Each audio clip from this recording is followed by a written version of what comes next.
I watch Gary Holbrook storm up my porch steps with two contractors and their crowbars, ready to tear my ramp out at noon. Gary jabs a finger toward my ramp and screams for his crew to rip it out while I stand frozen on my own front lawn. I watch my mother-in-law wheel to the door and gasp at the jagged gap left where her ramp used to be. "Your porch is a structural encroachment, and we're removing it at noon." I was sitting in my living room, watching the HOA president, a man named Gary Holbrook, who ran a local hardware store, hand me a demolition notice, while two contractors stood behind him with crowbars. My mother-in-law, a 72-year-old widow who used a wheelchair, was in her bedroom, unaware of what was about to happen. I had bought this house 3 years ago, specifically because the front porch was wide and flat, with a gentle ramp that let her roll out to the garden. Gary had been eyeing that porch since the day I moved in, claiming it stuck out a foot onto common property.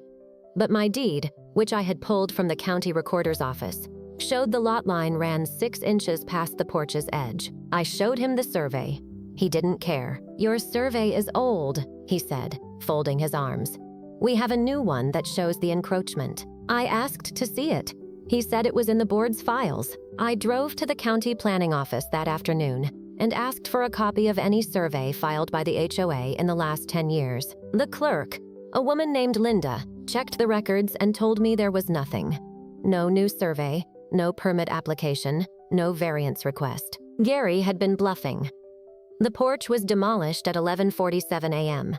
I stood on my lawn and watched the contractors rip off the ramp and pull up the concrete slab, leaving a jagged edge of exposed rebar. My mother-in-law wheeled to the door, saw the gap, and started crying. I called an attorney that afternoon, a man named David Chen, who specialized in property disputes. He filed a quiet title action the next week, attaching my deed and the county records. The case took 4 months.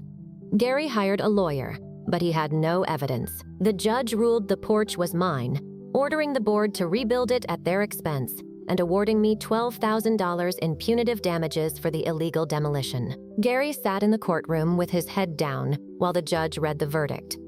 The board paid for the rebuild, and I installed a new ramp with a wider turn and a handrail on both sides. It's about what you can prove, not what someone claims. Have you ever had an HOA board lie about a survey?